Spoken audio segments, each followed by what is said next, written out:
Bienvenue à vos nouvelles électriques. Vous voulez tout savoir sur l'actualité internationale? Voici vos animateurs Marie-Josée et Francis.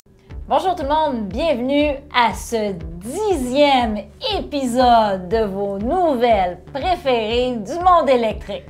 Mais là, j'arrête ça là. Là, d'habitude, les émissions, à leur 10e, à leur 100e, il y a des confettis, des ballons, On va en mettre.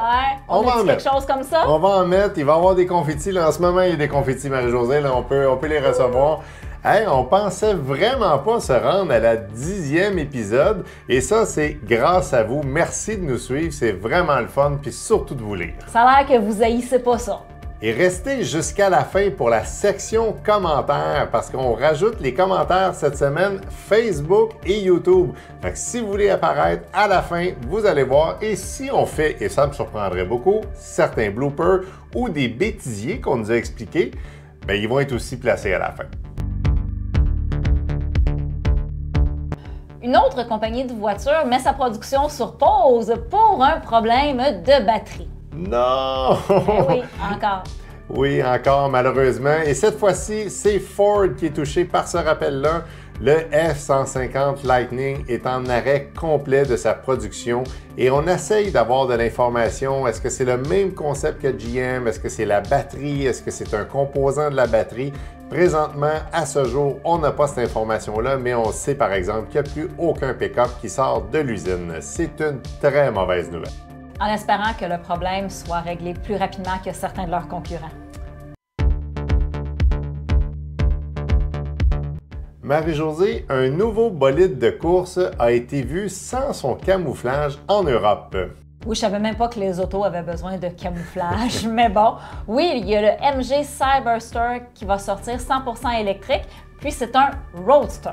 Oui, puis on a vu que cette compagnie-là, là, on ne sait pas s'il va sortir comme ça, mais annonçait que le véhicule ferait 800 km d'autonomie et un 0-100 en moins de 3 secondes. C'est une voiture qui est décapotable, donc le toit peut se rétracter. Et pour le camouflage, Marie-Josée, pour ta connaissance personnelle et la connaissance de nos auditeurs-auditrices, quand un véhicule change de modèle, les compagnies vont faire des tours sur des pistes, des circuits fermés, et pour pas qu'on voit les lignes, les courbes, on ajoute un camouflage. C'est souvent un vinyle de camouflage un peu armé, noir et gris, pour qu'on soit pas capable de savoir c'est quoi. Et c'est ça qui est arrivé. On a retiré ce camouflage-là et des caméras ont vu le véhicule.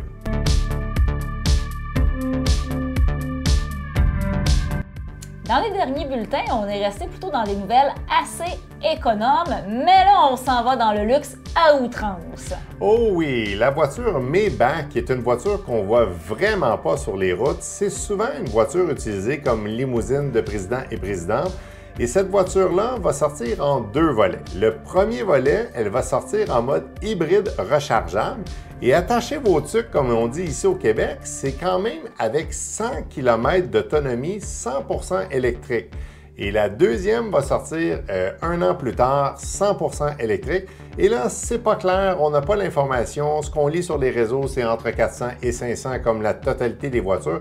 Mais c'est une voiture qui est vraiment, mais vraiment exceptionnelle au niveau de son look et surtout de son luxe.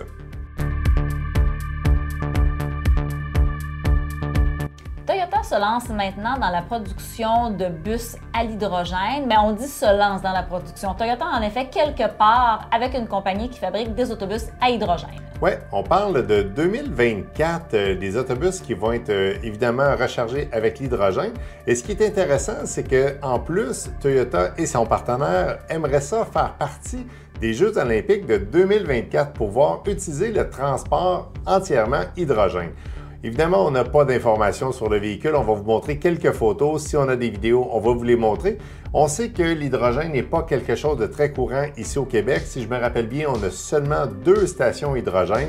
Mais c'est pas grave, ça peut être fort intéressant pour un véhicule justement qui va déplacer plusieurs personnes.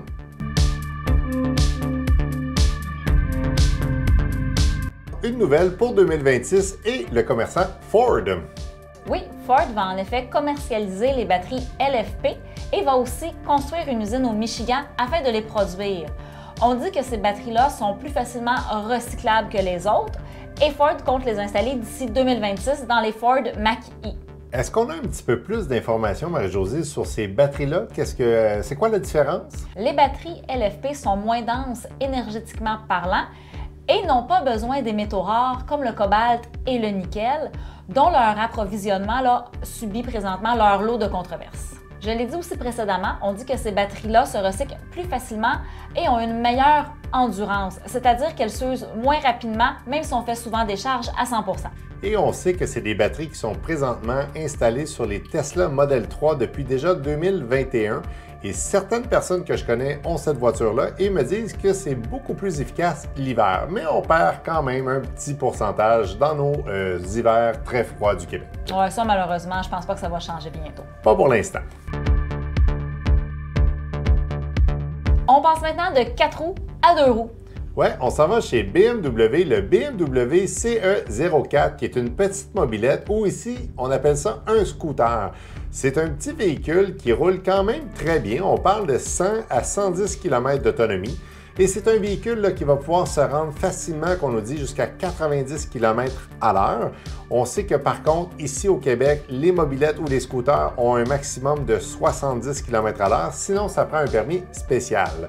Mais c'est quand même une bonne chose parce qu'on sait que dans certaines villes comme Montréal, Paris, le déplacement, ça ne fait pas toujours facile avec une grosse voiture, tandis qu'avec ce genre de petit véhicule-là, on peut stationner pas mal partout. Ouais, c'est un véhicule bien pratique là, pour tous les citadins. Une petite nouvelle locale au Québec, Marie-Josée?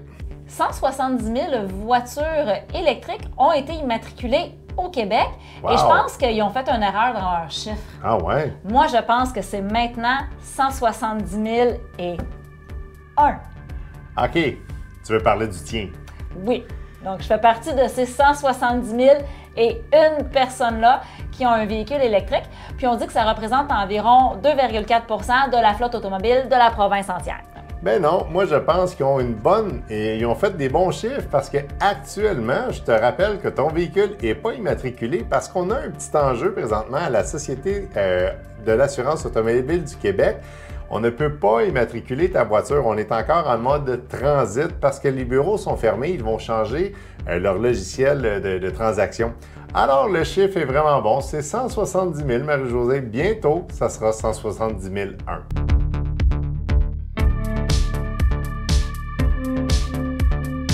Un nouveau constructeur dans nos nouvelles. Ouais, c'est Lamborghini et c'est très drôle parce qu'il y a quelques semaines, on parlait de Ferrari et on disait que il avait envie de se démarquer et c'est au tour de Lamborghini qui va changer sa Aventador qui va passer en mode hybride rechargeable. Et j'ai voulu en parler parce que moi, Ferrari, Lamborghini, Lotus, toutes ces voitures-là, j'adore ça.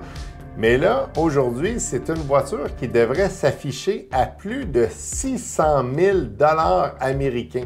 Alors, je ne pense pas qu'on va en voir beaucoup sur nos routes au Québec, mais c'est quand même le fun de voir ce véhicule-là apparaître sur la liste des véhicules qui vont avoir une plaque verte. Pour le moment, c'est pas clair si c'est hybride ou hybride rechargeable. Dans l'article, c'est pas très précisé. Mais on parle juste de Lamborghini, fait que moi, je suis heureux, je suis bien content avec ça.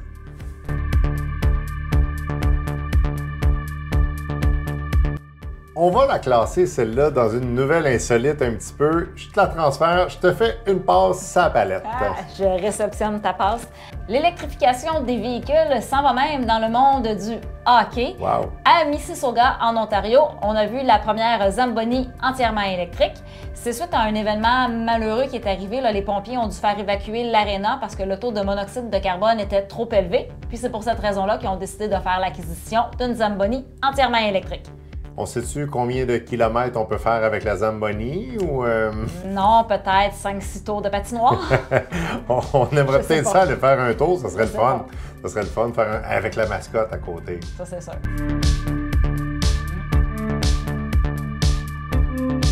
Une nouvelle concession d'auto ouvre ses portes sur la rue Saint-Jacques à Montréal. Puis vous allez voir les images, là, on est loin du traditionnel concessionnaire. Là. C'est assez beau, merci. Là, on est dans un autre univers complètement. Ouais, la compagnie Lucide dit même pas que c'est un concessionnaire, il appelle quasiment ça un salon d'achat.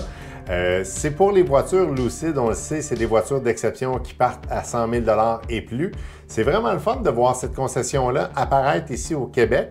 Et fait cocasse, on a su dernièrement que toutes les voitures Lucid pour 2023 et 2024 étaient vendues, en tout cas étaient réservées. Alors, ça veut dire que même une voiture d'exception comme ça se vend quand même bien. On sait qu'ils n'en sortent pas autant qu'une Tesla ou une Bolt, mais c'est pas grave. On va sûrement aller voir ce beau petit salon de l'automobile personnel un jour à Montréal. Je ne sais pas s'ils vont nous laisser rentrer, par exemple. Ben oui, ils vont nous laisser rentrer. On va donner notre carte d'affaires, le petit couple électrique. Maintenant, c'est la section commentaires. Peut-être vous allez voir le vôtre défiler au bas de l'écran. Donc, si vous voulez avoir cette chance-là et cette belle visibilité incroyable-là, ben, écrivez-nous un commentaire, puis qui sait, vous allez peut-être faire partie d'une de nos vidéos bientôt. Oui, et c'est le fun parce qu'on ajoute aujourd'hui les commentaires Facebook. Fait qu'on voit qu'il y a des super fans, on a des badges spéciaux, là. Fait que n'hésitez pas aussi à aller, on dit toujours de vous abonner à notre chaîne YouTube, mais si vous voulez nous suivre, il y a des choses inédites, des photos, il y a eu les fameux concours qu'on a eu quand on est allé à Whistler Blackcomb.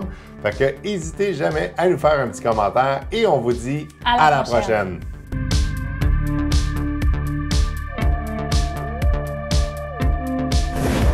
Tu vas être pas mal plus brillante, hein? C'est intéressant. Hein? Un beau sourire? Merci de l'information. Ça fait plaisir. On dit que les batteries LFP sont moins denses On dit que les batteries LFP sont moins denses Énergie. Le bonhomme énergiseur. Comme je l'ai dit précédemment, on dit aussi que ces batteries-là se recyclent plus ça. On passe maintenant de 2 roues à 4 roues. Non, c'est le on contraire. passe de 4 roues à 2 roues. Que je recommence. Et le prix varie de je sais pas. On va sûrement aller voir ce beau petit salon de l'habitation. Non,